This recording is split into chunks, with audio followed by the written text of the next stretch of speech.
Welcome back to my channel Rimtas lifestyle. সকাল সকাল দেখো আমাদের ডগাগুলো কি করেছে, শিউলি পাতার রস খাচ্ছে। কাদের বাড়ির কুকুর এরকম শিউলি পাতার রস খায় আমার কই জানা নেই। তো ওরা ওইদিকে কাজ করুক, আমি আর বাবা বেরিয়ে পড়েছিলাম একটু তমলুক ডাক্তার দেখাতে যাবো বলে। তো ওইখানে ডাক্তার দেখাতে গিয়ে দেখি ডাক্তারের ওখানে দারুণ দারুণ সব পেন্টিং করা আছে, আর ওইখানে একটা টিভিও রাখা আছে যেখানে খবর চলছে। আর এই দেখো আমার মুখের অবস্থাটা একদম করুণ হয়ে গেছে, কি আর বলবো। তো ডাক্তার টাক্তার দেখিয়ে দেখো ব্লাড টেস্ট করতে দিয়েছে কিছু। বুকে অনেক সাহস নিয়ে এই ভিডিওটা আমি করেছি ব্লাড টেস্টের, কিন্তু শেষে এত কষ্ট হচ্ছিলো আমার পক্ষে আর ধরে রাখা সম্ভব হয়নি।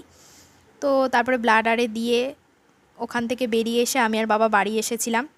আস্তে আস্তে প্রায় দুপুর হয়ে গিয়েছিল, আর এত হাতটা কনকন করছিল, শরীরে তো একদম রক্তই নেই, ওই যে দেখতেই পাচ্ছ কত কষ্ট করে টানছে। আমি ভিডিওটা খালি স্পিডি করে দিয়েছি বলে, নাহলে এতক্ষণ ধরে রক্তটা নিচ্ছিল কি আর বলবো।